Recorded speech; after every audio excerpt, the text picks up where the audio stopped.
വീണക്കുത്തരം മുട്ടുന്ന തരത്തിലായിരുന്നു ഇന്നത്തെ അടിയന്തര പ്രമേയം. ഇവിടെ തല ചൊറിഞ്ഞിരിക്കുന്ന സ്പീക്കറെയും നമുക്ക് കാണാൻ സാധിക്കുന്നുണ്ട്. സഭയുടെ തുടക്കത്തിൽ അടിയന്തര പ്രമേയത്തിന് അനുമതി നൽകിയപ്പോൾ ഡെസ്കിൽ കൊട്ടി ആഹ്ലാദം നിറഞ്ഞവരെ ഒന്നും പിന്നീട് കണ്ടില്ല എന്ന് തന്നെ പറയാം. മണ്ണാർക്കാട്ടെ ലീഗ് MLA UDF-ന് വേണ്ടി പ്രതിപക്ഷത്തിന് കരുത്ത് പകർന്നുകൊണ്ടാണ് ഏകദേശം 8 മിനിറ്റ് നേരത്തോളം ഈ ആരോഗ്യ വകുപ്പിന്റെ കൊള്ളരുതായ്മകളെ തുറന്നു കാട്ടിയത്. ഈ കപ്പിത്താനെയും വെച്ചു നിങ്ങൾ എത്ര നാൾ ഇത് ഓടിക്കും? ഈ കപ്പിത്താനെ കൊണ്ട് ഒന്നും നടക്കാൻ പോകുന്നില്ല എന്നും അദ്ദേഹം അടിവരയിട്ട് പറയുന്നുണ്ട്. മന്ത്രിമാരൊക്കെ വെറുതെ നടക്കുകയല്ലേ, സിസ്റ്റം തകരാറിലാണ് സാർ എന്ന് പറഞ്ഞുകൊണ്ടാണ് N. ഷംസുദ്ദീൻ സഭയിൽ തകർന്നാടിയത്. ആ രംഗങ്ങൾ ഒന്ന് കാണാം. ഗവൺമെന്റിന് പ്രയോറിറ്റി വേണം. പാവപ്പെട്ടവന്റെ ആരോഗ്യം വെച്ചാണ് നിങ്ങൾ കളിക്കുന്നത്. പ്രയോറിറ്റി കാണിക്കേണ്ടത് അവിടെയല്ലേ, അല്ലാതെ ദൂർത്ത് കാണിച്ച് വലിയ വലിയ സമ്മേളനങ്ങൾ നടത്തലല്ലോ. പ്രയോറിറ്റി കാണേണ്ടത് അവിടെയാണ്. നിങ്ങളുടെ പ്രയോറിറ്റി അവിടെ കാണുന്നില്ല. കപ്പിത്താൻ ഉണ്ടായിട്ട് കാര്യമില്ല. കപ്പല് മുങ്ങിപ്പോയി. ഈ കപ്പല് പൊങ്ങൂല. ഈ കപ്പല് പൊങ്ങാൻ കഴിയാത്ത വിധം മുങ്ങിയിട്ടുണ്ട്. System തകരാറിലാണ് sir. അതുകൊണ്ടാണ് ആ പണി കഴിഞ്ഞ കെട്ടിടത്തിന്റെ ഉദ്ഘാടനം നിങ്ങൾക്ക് നിർവഹിക്കാൻ സാധിക്കാതെ വന്നത്. മന്ത്രിമാർക്ക് ഒഴിവില്ലാണ്ടോ ഉദ്ഘാടനം നിർവഹിക്കാൻ? ആ രോഗികളെ അങ്ങോട്ട് മാറ്റാമായിരുന്നില്ലേ? എന്നിട്ട് അവിടെ അന്ന് അത് നോക്കണം. ഒരു പ്രത്യേകമായ കാലത്ത് നടപടികൾ ഉടൻ ഇപ്പോൾ നിർത്തിവെക്കണമെന്ന് ഉപക്ഷേപം അവതരിപ്പിക്കാവുന്നതാണ്. സാർ, നടപടികൾ ഇപ്പോൾ നിർത്തിവെക്കുന്നു എന്ന ഉപക്ഷേപം ഞാൻ അവതരിപ്പിക്കുന്നു. ഉപക്ഷേപത്തെ പിന്താങ്ങേണ്ടതാണ്. ശ്രീ N. ഷംസുദ്ദീൻ, അങ്ങേക്ക് 15 മിനിറ്റ് സംസാരിക്കാം. ബഹുമാനപ്പെട്ട അംഗങ്ങളോടെല്ലാം സമയകൃത്യത പാലിക്കണമെന്ന് വളരെ വിനയത്തോടെ ചേർ അഭ്യർത്ഥിക്കുകയാണ്. ശ്രീ N. ഷംസുദ്ദീൻ 15 മിനിറ്റ് സംസാരിക്കാം. സാർ, വളരെ ഗൗരവമുള്ള ഒരു വിഷയം ഈ സഭയുടെയും ആരോഗ്യ വകുപ്പിന്റെയും ശ്രദ്ധയിൽ കൊണ്ടുവരുന്നതിന് വേണ്ടിയാണ് ഈ അടിയന്തര പ്രമേയം. അമീബിക് മസ്തിഷ്ക ജ്വരം എന്ന മഹാമാരി കേരളത്തിൽ അതിവേഗം പടർന്നു പിടിക്കുകയാണ് സർ. ഇതിനകം 20ഓളം പേർ മരണപ്പെടുകയുണ്ടായി സർ. 100ഓളം പേർക്ക് രോഗവ്യാപനം ഉണ്ടായിട്ടുണ്ട്. ഇത് കേരളത്തിന്റെ എല്ലാ ഭാഗത്തും ഉണ്ട്. സാധാരണ ഇങ്ങനെ രോഗങ്ങൾ എവിടെയെങ്കിലും ഒരു ഭാഗത്താണ് കാണാറ്. എന്നാൽ തിരുവനന്തപുരത്തുണ്ട്, കൊല്ലത്തുണ്ട്, മലപ്പുറത്തുണ്ട്, തൃശ്ശൂരുണ്ട്, കോഴിക്കോടുണ്ട്. ഇന്നലെ പാലക്കാടും റിപ്പോർട്ട് ചെയ്തിരിക്കുകയാണ്. ഇതിവിടെ സാർ നമ്മൾ കാണേണ്ടത് ഇത് പകർച്ചവ്യാധിയല്ല. എന്നിട്ടും ക്രമാതീതമായി എണ്ണം കൂടുകയാണ്. എന്തുകൊണ്ടാണെന്ന് ശാസ്ത്രീയമായി മറുപടി പറയാൻ സർക്കാരിന് സാധിക്കുന്നില്ല. ഇത് വർദ്ധിക്കുന്നത് എന്തുകൊണ്ടാണ്, ഇത് വ്യാപിക്കുന്നത് എന്തുകൊണ്ടാണ് എന്ന് പറയാൻ നമ്മുടെ ഗവൺമെന്റിന് സാധിക്കുന്നില്ല.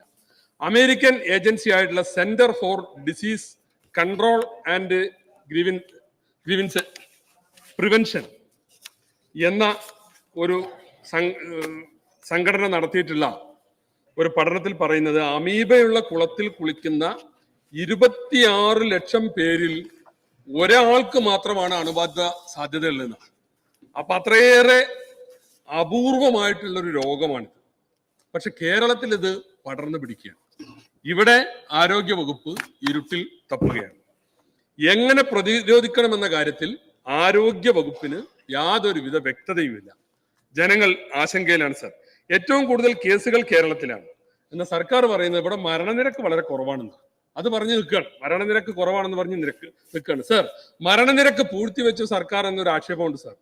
അതായത് 3 ദിവസം മുമ്പ് വരെ മസ്തിഷ്ക ജ്വരം എന്ന് സംശയിക്കപ്പെടുന്നവരുടെ പട്ടികയിൽ കുറെ ആളുകളുടെ പേര് ചേർത്തു. എന്നാൽ ചില മാധ്യമങ്ങളിൽ കൃത്യമായ ആക്ഷേപം വന്നപ്പോ അത് മാറി. അന്ന് വരെ ഉണ്ടായിരുന്നത് മരിച്ചത് 2 പേരാണ്. എന്നാൽ 2 ദിവസം മുമ്പ് ലിസ്റ്റ് പരിഷ്കരിച്ചപ്പോൾ മരിച്ചത് 17 പേരായി. പിന്നീട് 2 പേർ കൂടി മരിച്ചു. ഇപ്പം മരിച്ചവരുടെ എണ്ണം 19. ഇത് ബാധിച്ചവരുടെ എണ്ണം 66 എന്നാണ് സർക്കാർ റെക്കോർഡിൽ പറയുന്നത്. പല കാര്യത്തിലും എന്ന പോലെ സർ യഥാർത്ഥ കണക്കുകൾ മറച്ചുവെച്ച് മേനി നടിക്കാനാണ് മന്ത്രിയും സർക്കാരും ശ്രമിക്കുന്നത്. ഇത് കേരളീയ സമൂഹത്തോടുള്ള ഒരു വെല്ലുവിളിയാണ്. ഇത് വളരെ ഗുരുതരമായ ഒരു ആരോഗ്യ പ്രശ്നമാണ്. ആരോഗ്യരംഗത്തുള്ള ഒരു പ്രതിസന്ധിയാണ്. അതിനോട് സർക്കാർ സ്വീകരിക്കുന്ന ഈ സമീപനം ഒട്ടും ശരിയല്ല. ഇവിടെ സാർ ഉറവിടം കണ്ടെത്തി രോഗം തടയുന്നതിൽ സർക്കാർ തികഞ്ഞ പരാജയമാണ്. നിപ്പ, മസ്തിഷ്ക ജ്വരം, ഇതിൻ്റെയൊക്കെ മരണനിരക്ക് കേരളത്തിൽ കുറവാണെന്ന് പറഞ്ഞിരിക്കുന്നത്. അത് മാത്രം കൊണ്ടായോ സാർ? രണ്ടിന്റെയും ഉറവിടം കണ്ടെത്തുന്നതിൽ വകുപ്പ് ദയനീയമായി പരാജയപ്പെട്ടു സാർ. ഇവിടെ നമ്മൾ ആരോഗ്യരംഗത്ത് ഒരു ആപ്തവാക്യമുണ്ട്, prevention is better than cure. അത് ഇവിടെ വിസ്മരിക്കുകയാണ്. രോഗം വന്നിട്ട് ചികിത്സിക്കലല്ല, രോഗം എങ്ങനെ വരാതിരിക്കണം എന്ന് നോക്കണ്ടേ സാർ. പഞ്ചായത്തുകളെ അടക്കം ഏകോപിപ്പിച്ചുകൊണ്ടുള്ള ഒരു കർമ്മ പദ്ധതി ഇതുവരെ തയ്യാറാക്കാൻ ആരോഗ്യ വകുപ്പിന് സാധിച്ചിട്ടില്ല. അവരുടെയൊക്കെ സഹായം ഉണ്ടെങ്കിൽ ഇത് പ്രതിരോധിക്കാൻ കഴിയുള്ളൂ. സർ, നിഗമനത്തിനെത്താൻ കഴിയാത്ത അവസ്ഥയുണ്ട്. കുളത്തിൽ കുളിച്ചാലാണ്, തോട്ടിൽ കുളിച്ചാലാണ്, പുഴയിൽ കുളിച്ചാലാണ്, മോശമായ വെള്ളത്തിൽ കുളിച്ചാലാണ് മൂക്കിലൂടെ ഇത് കയറി ഈ പ്രശ്നം ഉണ്ടാകുന്നതെന്നാണ് ഇതുവരെ പറഞ്ഞിരുന്നത്. എന്നാൽ വീട്ടിൽ കുളിച്ചവർക്കും രോഗം വന്നു, മരിച്ചു. അതുപോലെ തന്നെ പിറന്ന് 4 മാസമായ കുഞ്ഞ്, അതിന് ഏതായാലും കുളത്തിലും പിന്നെ പുഴയിലൊന്നും കൊണ്ടുപോയില്ല, 4 മാസമായ ഒരു കുഞ്ഞും മരിച്ചു. ഇവിടെ നമ്മൾ കാണേണ്ടത്, നമ്മളെല്ലാത്തിനും ഉഷാറാണെന്ന് പറഞ്ഞ് നമ്പർ 1 കേരളം എന്ന് പറയുന്നതിൽ ഞങ്ങളൊക്കെ കേരളക്കാർ തന്നെയാണ്. നമ്മളെല്ലാവരും കൂടെ ഉണ്ടാക്കിയാണിത്. പക്ഷെ ഒരു പ്രതിസന്ധി വരുമ്പോഴും അവിടെ നമ്പർ 1 കേരളം എന്ന് നിങ്ങൾ പറയുന്നതിൽ അർത്ഥമില്ല. ഡോക്ടർ രാജീവ് സദാനന്ദനെ നിങ്ങൾക്ക് അറിയില്ലേ? ഞാൻ പരിചയപ്പെടുത്തണ്ടല്ലോ. നിങ്ങളുടെ 1ാം ഗവൺമെന്റിൽ ആരോഗ്യ വകുപ്പ് സെക്രട്ടറി ആയിരുന്ന നമ്മുടെ അഡീഷണൽ ചീഫ് സെക്രട്ടറി അദ്ദേഹം പറയുന്നുണ്ട്, ഇപ്പൊ അടുത്തൊരു പത്രസമ്മേളനം നടത്തിയിട്ട്, 1ാമത് എന്ന തള്ള് അപകടകരമാണെന്ന മുന്നറിയിപ്പ് ഞാൻ നൽകുകയാണ്. ആരോഗ്യ രംഗത്ത് എല്ലാത്തിലും 1 പറയുന്ന ഈ തള്ള് വളരെ അപകടകരമാണെന്ന് പ്രതിപക്ഷ നേതാവ് പറഞ്ഞതല്ല, ഉപനേതാവ് പറഞ്ഞതല്ല, രാജീവ് സദാനന്ദന്റെ വാക്കുകളാണ്. ആരോഗ്യ സംവിധാനം ഇപ്പോഴും പ്രാകൃതമായ അവസ്ഥയിലാണ്. ആര് പറയണേ? രാജീവ് സദാനന്ദൻ പറയുകയാണ്. സർ, ഇവിടെ ഡെങ്കിപ്പനി നിയന്ത്രിക്കാൻ കഴിയുന്നുണ്ടോ? എല്ലാ കൊല്ലം ഡെങ്കി വന്ന് വിസിറ്റ് ചെയ്ത് പോണില്ലേ? ഒരുപാട് ആൾ മരിക്കുന്നില്ലേ? എല്ലാ വർഷവും ഉണ്ട്, ഡെങ്കിയിൽ ആളുകൾ മരിക്കുന്നുണ്ട്. സർ, നിപ്പ ഓരോ കൊല്ലവും വരുന്നുണ്ട്. എന്താ, ഒരു ചില പ്രത്യേക മാസത്തിൽ വരുന്ന വവ്വാലിന് മാത്രം നിപ്പ ഉണ്ടാകണ്? അങ്ങനെ ഇപ്പൊ നിങ്ങൾ പറയണം, ആ പ്രത്യേക മാസത്തിൽ വരുന്ന വവ്വാൽ രോഗവാഹികളാണെന്നാണ്. പക്ഷേ എല്ലാ കൊല്ലവും നിപ്പയും വിസിറ്റ് ചെയ്ത് പോകുന്നുണ്ട്. ഇത്തവണ മണ്ണാർക്കാടും വിസിറ്റ് ചെയ്തു സർ നിപ്പ. ചില പ്രതിസന്ധികൾ ഞങ്ങൾക്കുണ്ടായി. അപ്പോ ഇവിടെ ഇത് എന്തുകൊണ്ട് അടുത്ത കൊല്ലം വരൂല എന്ന് മന്ത്രിക്ക് പറയാൻ പറ്റുമോ? സർ, മസ്തിഷ്ക ജ്വരത്തിന്റെ കാര്യത്തിലും നിങ്ങൾ ഇരുട്ടിൽ തപ്പുകയാണ്. ഇത് ഡിപ്പാർട്ട്മെന്റിന്റെ പിടിപ്പുകേടാണ് സർ. പിന്നെ ഇപ്പോൾ ഒരു ഫേസ്ബുക്കുമായി ബന്ധപ്പെട്ടൊരു വല്ലാത്ത വിവാദം നടക്കുന്നുണ്ട്. മന്ത്രി അതിൽ പറഞ്ഞത് എന്താ വെച്ചാല്, ഇത് എന്റെ കുഴപ്പം കൊണ്ടോ ഈ കാലത്തുള്ളതോ അല്ലാന്നാണ്. മന്ത്രി ഇത് നേരെ അപ്പുറത്തേക്ക് വിട്ടു. ആദ്യം വിട്ടത് ഉമ്മൻചാണ്ടി സർക്കാരിന് നേരെയാണ്. 2013 ഒരു പഠനം നടത്തി, അന്ന് ആ ഗവൺമെന്റ് ഒന്നും ചെയ്തില്ല എന്ന്. പക്ഷേ ആ പഠനം നടത്തിയിട്ട് അതിന്റെ റിപ്പോർട്ട് വന്നു. പഠനം ഔദ്യോഗിക പഠനമല്ല, ഗവൺമെന്റ് പറഞ്ഞ പഠനമല്ല. തിരുവനന്തപുരം മെഡിക്കൽ കോളേജിലെ 2 ഡോക്ടർമാര് അവരുടെ സ്വന്തം നിലക്ക് നടത്തിയ പഠനമാണ്. എന്താണ് ഇങ്ങനെ ഈ മസ്തിഷ്ക ജ്വരം എങ്ങനെ വരുന്നത്? അങ്ങനെ നടത്തിയപ്പോ അതില് 2013 അവർ പഠനം ആരംഭിച്ചെങ്കിലും റിപ്പോർട്ട് കൊടുക്കുന്നത് 2018 ഉമ്മൻചാണ്ടി മാറി 1ാം പിണറായി ആയി. നിങ്ങൾ 1ാം ലോക മഹായുദ്ധം 2ാം ലോക മഹായുദ്ധം എന്ന് പറഞ്ഞ മാതിരി എല്ലായിടത്തും വിശേഷിച്ച് പറയുമല്ലോ. അങ്ങനെ 1ാം പിണറായി ആയി. ആ സമയത്ത് വെച്ച് അന്ന് ആരാ ആരോഗ്യമന്ത്രി? സൂത്രം എന്നും എനിക്ക് തോന്നിപ്പോകുന്നുണ്ട്. ഏതായാലും ആ റിപ്പോർട്ടിനെ കുറിച്ച് പിന്നീട് വലിയ വിവാദം ഉണ്ടായി, ഫേസ്ബുക്കിൽ വലിയ പ്രശ്നം വന്നു, മന്ത്രിക്കെതിരെ വലിയ ആക്ഷേപങ്ങൾ വന്നു. സത്യത്തിൽ അന്ന് എന്താ പഠനം നടത്തിയത്? കോർണിയ അൾസർ, കണ്ണിന് ബാധിക്കുന്ന അൾസറുമായി ബന്ധപ്പെട്ട പഠനമാണ് അവർ നടത്തിയത്. എന്നിട്ട് അതിൽ റെഗ്ലേറിയ ഫൗളറി എന്ന അമീബ ആണെന്ന് ഈ മസ്തിഷ്ക ജ്വരത്തിന് കാരണമെന്ന് സ്ഥിരീകരിച്ചിട്ടില്ല എന്നും സർ ആ റിപ്പോർട്ടിൽ പറയുന്നുണ്ട്. അപ്പൊ ഇങ്ങനെ അങ്ങോട്ടും ഇങ്ങോട്ടും പഴിചാരി തന്റെ കാലത്തെല്ലാം ഭദ്രമാണ്, വല്ല പ്രശ്നങ്ങളും ഉണ്ടെങ്കിൽ അതിന് കാരണം കഴിഞ്ഞ കാലങ്ങളിൽ ഉള്ളവരാണ് എന്ന് പറയുന്നതല്ലല്ലോ ഒരു മന്ത്രിയുടെയും ഡിപ്പാർട്ട്മെന്റിന്റെയും ഉത്തരവാദിത്വം. അത് പ്രശ്നങ്ങളെ നേരിടാനുള്ള ആർജവം കാണിക്കുകയാണ് സർ വേണ്ടത്. ഇതിൽ വിമർശനം വന്നു. ഇടതുപക്ഷക്കാരായ ഡോക്ടർമാരെ തന്നെ മന്ത്രിയുടെ ഫേസ്ബുക്കിന് താഴെ കുറിപ്പിടാൻ തുടങ്ങിയപ്പോ മന്ത്രിക്ക് മലക്കം മറിയേണ്ടി വന്നു. അതിൽ 18 റിപ്പോർട്ടിന്റെ തലപ്പ് വെട്ടിയിട്ടാണ് ഫേസ്ബുക്കിൽ ഇട്ടത്. അതൊന്നും ഒരു ശരിയായ രീതിയല്ലല്ലോ. 18 റിപ്പോർട്ട് വന്നത്, പക്ഷെ അതിന്റെ ഹെഡിങ് വെട്ടിയിട്ടാണ് ഇത് ഫേസ്ബുക്കിൽ ഇട്ടത്. അപ്പോ സർ, ഈ കേരളത്തിലെ ആരോഗ്യരംഗം പരിതാപകരമായ അവസ്ഥയിലാണെന്ന് ആർക്കാ അറിയാത്തത്? ഇവിടെ ഡോക്ടർ ഹാരിസ് ചിറക്കലിന്റെ ഒരു വെളിപ്പെടുത്തലുണ്ട്. ഹാരിസ് ചിറക്കൽ മനസ്സിൽ ഇടതുപക്ഷ ആദർശമുള്ളയാളാണ്. അദ്ദേഹം തന്നെ പറയുന്ന അച്യുതാനന്ദനും പിണറായിയും ഒക്കെ എനിക്ക് ദൈവതുല്യരാണ് എന്നൊക്കെ പറയുന്ന ഹാരിസ് ചിറക്കൽ എന്താ അവസാനം പറഞ്ഞ്? പിരിവെടുത്തും ഇരന്നു വാങ്ങിയും ഞാൻ മടുത്തുപോയി സർ. ശസ്ത്രക്രിയക്ക് ആവശ്യമായ സാധനങ്ങൾ സർക്കാർ തരുന്നില്ല. വേദന കൊണ്ട് പൊളയുന്ന രോഗിയോട് ശസ്ത്രക്രിയ ഇനി ഞാൻ എങ്ങനെ മാറ്റിവെക്കും എന്ന് ഹാരിസ് ചിറക്കൽ എന്ന് പറയുന്ന സാധാരണക്കാരുടെ ഡോക്ടർ, ഒരാർഭാടവുമില്ലാത്ത സ്കൂട്ടറിൽ സഞ്ചരിക്കുന്ന ഒരു യൂറോളജി മേധാവിയെ നമ്മൾ കാണുകയാണ്. ആ ഡോക്ടറെ ആദ്യം അത് പറഞ്ഞേ നിങ്ങൾ ബത്സിക്കാനാണ് നോക്കിയത്. എന്നിട്ട് അദ്ദേഹം പറയാണ്, ഇനി പറയാതെ വയ്യ. ഭയത്തേക്കാൾ വലുത് രോഗികളോടുള്ള കടപ്പാടാണ്. എന്താണ് ഭയം? ഇത് പറഞ്ഞാൽ ഞാൻ ചിലത് നേരിടേണ്ടി വരും എന്ന് എനിക്കറിയാം. പക്ഷെ ആ ഭയമല്ല പ്രശ്നം. എന്റെ പ്രശ്നം രോഗികളോടുള്ള കടപ്പാടാണെന്ന് പറഞ്ഞ അപൂർവങ്ങളിൽ അപൂർവമായ ഒരു ഡോക്ടറാണ് ശ്രീ ഹാരിസ് ചിറക്കൽ എന്ന് പറയാൻ ഞാൻ ആഗ്രഹിക്കുകയാണ്. കേരളത്തിലെ ആരോഗ്യ രംഗത്തിന്റെ രേഖാചിത്രമാണ് ഈ ഡോക്ടറുടെ വെളിപ്പെടുത്തലിലൂടെ നമ്മൾ കണ്ടത്. മൂത്രാശയത്തിന്റെ കല്ല് പൊടിക്കാനുള്ള ഉപകരണം ഇവിടുത്തെ എല്ലാ ആശുപത്രിയും ഭയങ്കര ഗംഭീരാക്കി എന്നാ പറഞ്ഞത്. മൂത്രാശയത്തിന്റെ കല്ല് പൊടിക്കാനുള്ള ഉപകരണം തിരുവനന്തപുരം മെഡിക്കൽ കോളേജിൽ ഇല്ല. അതുണ്ടായില്ല. വിദ്യാർത്ഥിയായ ഒരു രോഗിയുടെ ശസ്ത്രക്രിയ പലതവണ മാറ്റിവെച്ചു. ഉപകരണം ഇന്ന് വരും, നാളെ വരും, എന്റെ കല്ലപ്പ പിടിച്ചു തരാന്ന് പറഞ്ഞിട്ട് പലതവണ മാറ്റിവെച്ചു. പക്ഷേ ചികിത്സ നടത്താൻ, ശസ്ത്രക്രിയ നടത്താൻ സാധിക്കുന്നില്ല. അത് ഹാരിസിനെ വല്ലാതെ വേദനിപ്പിച്ചപ്പോഴാണ് ഹാരിസ് ഈ പത്രസമ്മേളനം നടത്തി ഫേസ്ബുക്കിലൂടെ ഈ കാര്യങ്ങൾ പുറത്തുവിട്ടത്. അതുപോലെ തന്നെ കേരളത്തിലെ എല്ലാ മെഡിക്കൽ കോളേജുകളുടെയും അവസ്ഥ ഇങ്ങനെ തന്നെയാണ് സർ. കോഴിക്കോട് ജില്ലാ ആശുപത്രിയിൽ ഹൃദയ ശസ്ത്രക്രിയ മുടങ്ങിയിട്ട് 10 മാസമായി സർ. ഒരു പാവപ്പെട്ടവർ ഹൃദയ ശസ്ത്രക്രിയക്ക് ആശ്രയിക്കുന്ന ജില്ലാ ആശുപത്രി, അത് സർക്കാർ ആശുപത്രി ചെയ്യണമെങ്കിൽ നമുക്ക് സൗജന്യമായിട്ട് ചെയ്യാം. എന്നാൽ പ്രൈവറ്റ് ആശുപത്രിയിൽ പോയാൽ 3 ലക്ഷം ഉറുപ്പ്യെങ്കിലും വേണം. ഒരു ആൻജിയോപ്ലാസ്റ്റിയോ ആൻജിയോഗ്രാമോ ഒക്കെ ചെയ്യണമെങ്കിൽ അത്ര ചെലവ് വരും. അപ്പൊ 3 ലക്ഷം രൂപ കയ്യിലുള്ളവന്റെ ഹൃദയം മാത്രം പണിമുടക്കിയാൽ മതി എന്നുള്ള അവസ്ഥയിലേക്ക് ആരോഗ്യരംഗം കേരളം നമ്പർ 1 പോയിക്കൊണ്ടിരിക്കുകയാണ്. അവിടെയാണ് നമ്മൾ ഈ ചർച്ച ഇത് കൊണ്ടുവരണമെന്ന് ഞങ്ങൾ പറയുന്നത് സർ. ഇവിടെ എന്തുകൊണ്ടാണ് ഹൃദയ ശസ്ത്രക്രിയ മുടങ്ങുന്നത്? സർക്കാർ നൽകേണ്ടത് ഈ ഉപകരണങ്ങൾ വിതരണം ചെയ്യുന്ന കമ്പനികൾക്ക് 114 കോടി രൂപയാണ്. 114 കോടി രൂപ കൊടുക്കാണ്ട് അവർ തീരുമാനിച്ചു. ഇന്നലെ അവരുടെ ഒരു പ്രഖ്യാപനമുണ്ട്, ഇനി ഞങ്ങൾ ഹൃദയ ശസ്ത്രക്രിയ ഉപകരണങ്ങൾ സർക്കാർ ആശുപത്രികൾക്ക് വിതരണം ചെയ്യില്ല എന്നവർ പ്രഖ്യാപിച്ചു. 114 കോടി രൂപ കുടിശ്ശികയുണ്ട്, കൊടുക്കാൻ നോക്കണം ധനകാര്യമന്ത്രിന്റെ അവിടെ. പിന്നെ 594 കോടി രൂപ 594 കോടി രൂപ മരുന്ന് വിതരണക്കാർക്ക് കുടിശ്ശികയുണ്ട് സർ. എവിടെയും മരുന്ന് കിട്ടാനില്ല ആശുപത്രിയിൽ, എല്ലാം പുറത്തേക്ക് എഴുതി കൊടുക്കാണ്. കാരുണ്യ ആരോഗ്യ സുരക്ഷാ പദ്ധതി കാസ്പ് കുടിശ്ശിക 1255 കോടിയാണ്. എല്ലാ പ്രൈവറ്റ് ഹോസ്പിറ്റലിൽ ഇപ്പം ബോർഡുണ്ട്, എന്ത് ഇവിടെ ആരോഗ്യ സുരക്ഷാ കാർഡ് എടുക്കൂല. അത് ഈ സമയത്ത് ഒരു ആരോഗ്യ രംഗത്ത് ഒരു പ്രത്യേകതയാണ്. ഉമ്മൻചാണ്ടിയും മാണിസാറും തുടങ്ങി വെച്ചതാണിത്. അന്ന് ഞങ്ങള് ലോട്ടറിയിൽ നിന്ന് കിട്ടുന്ന ലാഭം കൊണ്ട് അന്നത്തെ ഗവൺമെന്റ്, കുഞ്ഞാലിക്കുടി സാഹിബൊക്കെ ഇരിക്കുന്നുണ്ട്, അന്ന് പാവങ്ങളോട് കാട്ടിയ ഏറ്റവും വലിയ കാരുണ്യാണത്.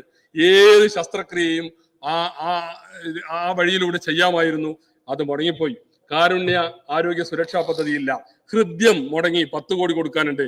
അമ്മയും കുഞ്ഞും 34 കോടി കൊടുക്കാനുണ്ട്, മുടങ്ങി. അങ്ങനെ എത്രയാണെന്നറിയോ കുടിശ്ശിക? 2000 കോടിയുടെ കുടിശ്ശികയാണ് ആരോഗ്യരംഗത്തുള്ളത്. ആരോഗ്യരംഗത്ത് 2000 കോടി.